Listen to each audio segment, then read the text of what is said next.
Next to God Bless America, one of my grandfather's favorite songs was Je ne regrette rien by Edith Piaf.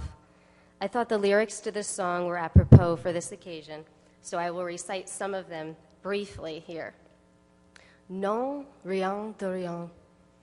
No, nothing of nothing. Non, je ne regrette rien. No, I don't feel sorry about anything. Not the good things people have done to me, not the bad things, it's all the same to me. No, I don't feel sorry about anything. It's paid for, removed, forgotten. I'm happy of the past. I start again from zero. Non, je ne regrette rien, because my life, my joys today, they begin with you.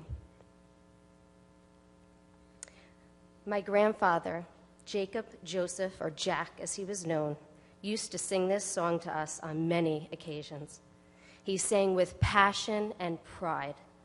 Jack was a decent and generous man, stubborn, obsessive, and difficult, yes, but a little background history may explain all that.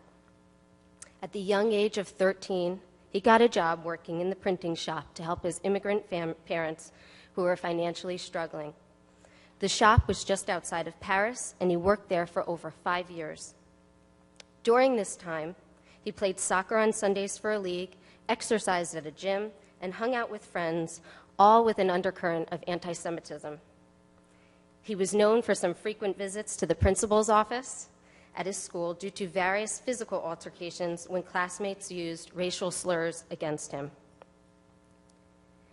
He did not have a Jewish education, and he always thought of himself as a Frenchman until the war started. My grandfather's strong personality saved him on many occasions. He refused to wear the yellow star that was used to identify Jews, and on one Saturday night in June 1940, Jack refused to let one pretty girl out of his sight. In the back room of a bistro, Jack met the love of his life at a secret dance social. He was drawn to Marie that night, he says, like a bolt of lightning. As many of you know, Jack would later save Marie and her family by hiding them in a small remote farming town called Ceyroux.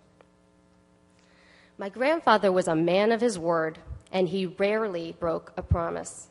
It was his mission to marry Marie and to keep her and her family safe. One day, when my grandfather was playing soccer in a town near Ceyroux during the war, he saw 2 buses suspiciously waiting. He found out from his soccer coach that they were rounding up Jews.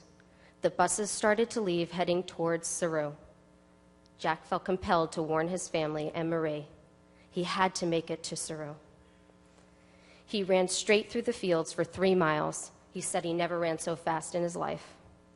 Luckily, the buses were not going at full speed, and he made it in time to warn his family. Everyone dropped what they were doing and ran into the woods to hide. As soon as Paris was liberated in August 1944, my grandfather went into survival mode again. He contacted his old printing supervisor, who immediately gave him a job and his apartment. It wasn't until the Germans surrendered in 1945 that my grandfather learned of the atrocities committed against the Jewish people.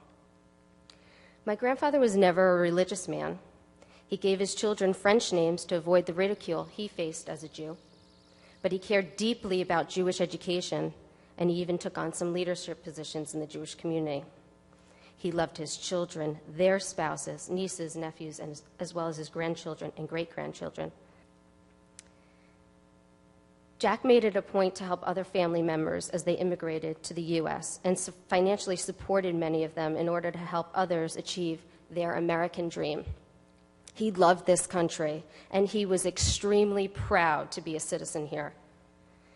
This past year has not been easy. The stress on my mother, my aunt, my grandmother has been enormous. It is no secret that my grandfather wanted to die. I am proud that our family was able to carry out his last wishes of dying in his home. If you ever wanted my grandfather to smile, just ask him to talk about my grandmother. He adored her and still spoke of his love for her up until the week he died. If he was aware of nothing else, he died thinking of Marie. A letter I got from Ceyroux yesterday said it best. Jack's story is our story, Therefore, his loss is our loss. We'll miss you, Grandpa.